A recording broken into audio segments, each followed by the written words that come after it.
Putrefacts down and sack them to finish them. So we open a Putrefacts and a Grasp of Darkness. So we have a choice here. If we are all in on poison, Putrefacts helps punch through for the damage. I don't think it's as big a bomb as a lot of other people do. Grasp of Darkness is really good, but at the same time, Putrefact's Corpse Cur is pretty sweet because you can put them on a very, very short clock. I think I'll just take the Putrefacts and just make sure that, I guess I'm all in on poison, so that's how it's gonna go.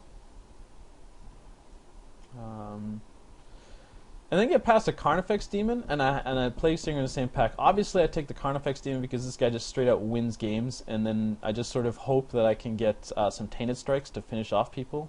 There's a Tainted Strike right here, which might wheel because the Plague Stinger is in the pack. People are going to hate the Plague Stinger, obviously. This Volition Reigns will go, this Painsmith will go, the Tumble Magnet will go, the Skyguard will go, and possibly the Soul Tome will go. There's a chance that the Tainted Strike come back, but we do need a finisher. We do need a big fat boom boom, so I'm going to have some difficulty playing these Galvanic Blasts, though, I think. These two are the only ones that require double mana commitments. Trigon of Corruption, or Telltale of Fallen. Man, running Trigon of Corruption, obviously good obviously good.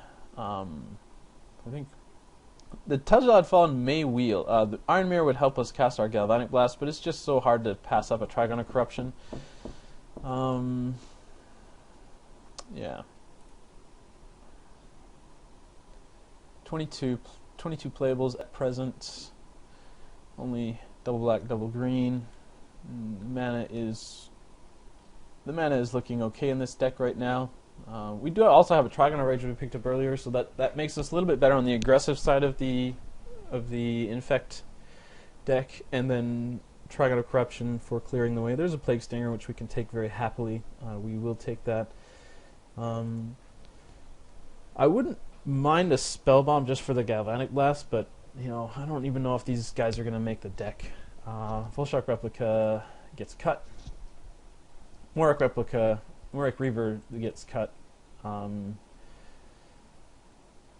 Thronogeth is very, very close to getting cut, just because we don't really have a lot of artifacts to work with. Okay, obviously we're getting very lucky in pack 3 here, another Plague Stinger. So really, ideally, we would like to pick up an Untamed Might, and maybe one or two, maybe just one. Still the 1 mana one, the instant. Your guy gets Infect and +1/+0. I like Silvok Lifestaff in the Infect deck. Goes really, really well with your Plague Stingers to punch through for damage. Blackcleave Goblin, let's see. 2, 3, 4, 5, 6, 7, 8, 9 Infect guys. 10 Infect guys, I guess.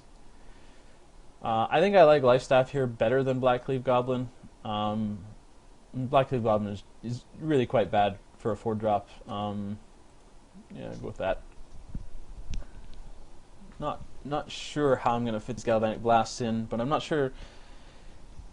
I'm not going to say I don't need them, but yeah, I'm just not sure. Pretty sure that our Thronogeth may not make the cut. The Silvermere probably doesn't make the cut either. We can replace it with an Ichor Mirror or an Ichor Rats, Telgelad Fallen, Ichor Mirror. Real tough choice here. All have 1 toughness. Telgelad Fallen punches through for damage. In most situations, Ichor Mirror, people don't want to block it because it trades up. Ichor Rats, a good target, but double black. Our 2-drop slot is quite full.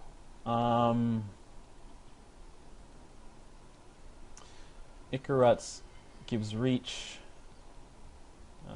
I think I like this because the Ichor Rats may come back to us. Another Instill Infection, which makes me feel a little bit better about taking out the Galvanic Blast, even though it does cost 4 and these cost 1. I still feel like it gives us a little bit more flexibility than, say, like a sideboard Wing Puncture or a totally dead Clone Shell. And there's a Tainted Strike which comes back to us. That's good. We will take that and be happy. None of these other cards really affect our deck that much. Yeah, Golden Urn, so bad against us. Plague Stinger tabled. Awesome. Sweet. Okay, now I kind of wish I didn't take that Ichor Mirror. I wish I'd taken that Your Ichor Rats. Okay, so this guy good against us, so we'll just hate that. None of these cards do anything. I'm gonna harvest up some corruptedness. I don't ever see me playing this card, but hey, it's there. Unfortunately, we didn't have the opportunity to table our Ichor Rats.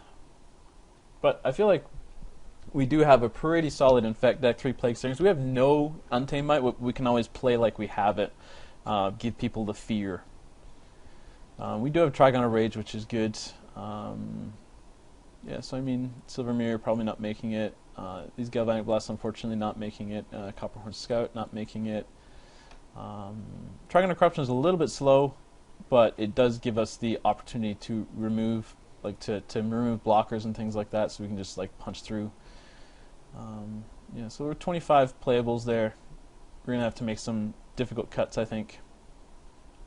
So I will build and then show you what I built. Alright, so what I've got set up here is kind of the... And we didn't see any Untamed Mites in that draft at all, I don't think, unless we saw them early and I wasn't really paying too much attention to them. This is sort of the build that we've got running, Sylvark Lifestaff, Tainted Strike, and then a lot of 2-drops with, Trigon and Grasp. So the early game is pretty good, the aggressive early game.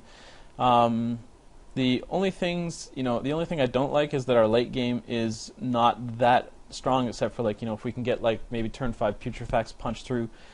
That's the only reason I think we want to run 17 lands. Otherwise, this may be a 16 land deck just because there are so many 2-drops, and the curve is quite good that way. Putrefax Corpse Curve, pretty solid to put them on the ropes. Carnifex Demon is sort of the clear the board the rest of the way, and then our little guys that we put down can punch through. We also have Tainted Strike for that guy. I'm running the Tainted Strike mostly, for the Morak replicas and the Carnifex Demon. There's only 3 targets for it, but it's also we don't have an I guess we have a Fume Spitter too. We don't have an Untamed Might, so it does punch through for just that extra 1 point. I really wish now that we had not taken the Ichor Claw Mirror and we'd taken the Ichor Rats, but Ichor Claw Mirror is a card that gets played in non-infect decks, so kind of that's the way it is. These are up here. There isn't really a way to fit these in and keep the mana consistent, I feel. Sure, we could go something like 7 swamps, 7 swamps, 7 forests, and then 2 or 3 mountains, and but then what do we give up for that? I mean, this is a pretty decent curve, I feel, for Infect. Trigon of Corruption is a little bit slow, but it does help sort of clear the way, and it is it is a removal target. It doesn't really matter, though, I guess. We could have done with another Corpse Curve, but yeah, I mean, if we try to fit these Galvanic Blasts in, I think that the Tainted Strike has to come out, and that's kind of tough because Carnifex Demon Tainted Strike is a way to punch. We get in early damage, we get them 5 or 6 poison. We drop the Carnifex Demon, they're just not worried, so we attack and then Tainted Strike and kill them. I mean, if we were to add the Galvanic Blast, we could take out the Instill Infections. But I like drawing a card. I mean, I suppose we could do something I mean, these are the other sideboard options, Withstand Death, Uzuri's Arches, Wing Puncture for later in the game, now Spellbomb, Throne of Geth, but we don't have that many artifacts, so Throne of Geth kind of dead. So let's experiment here. So if we put the 2 Galvanic Blasts in, we would take out Trigon of Corruption, and what? Nothing, right? So three mountains, kind of gambling on that. We have no other no fixing. I mean, if we do that,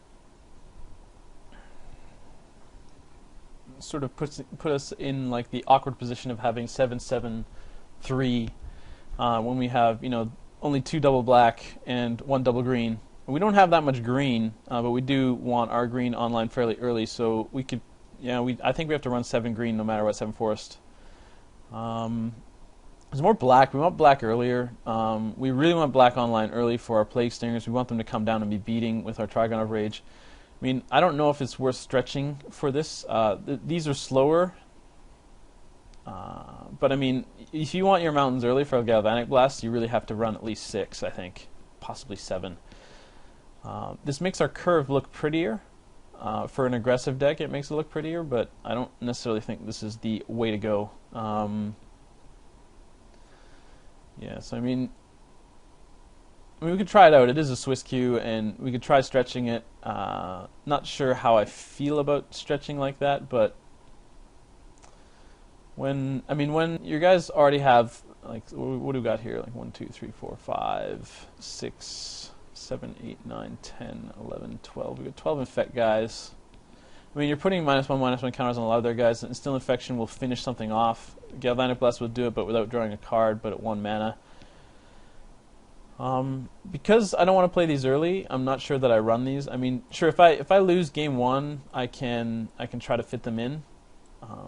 But then if I look at this, my curve is not as pretty, but my mana is a little bit more consistent because I run 9 swamps, 8 forests, and the mana is just a little bit more consistent on things instead of running 7, 7, 3. So I'm going to do that. Yeah, I don't think you're right there, but okay. 9-8, I think, is the call. And I mean, I really want these Plague Steerings to come down early with Sylvac Lifestaff or Trigon of Rage, if at all possible, to be bashing for as much, to put them on as much poison as possible. Put them on 7, then they can stabilize. And if we play a Putrefax, we get in for damage. We could play Carnifex Demon and Tainted Strike, or even like Black Cleave Goblin with like 3 or 4 guys and punch through with Tainted Strike, something like that. So, in fact, not the most fun deck, but it's the deck we're playing today. Just a quick note. I suppose you could argue that these Morak replicas could come out for Galvanic Blast, but I kind of feel like with this particular kind of infect build, we have 12 infect guys, I think, and Morak replica can sort of come down, and then we can sack it because our life is a resource. We can use it. We can sack it to draw into a little bit more stuff. So I mean, we could have more removal, but we'd have less consistent mana again. So I still think this is the right choice.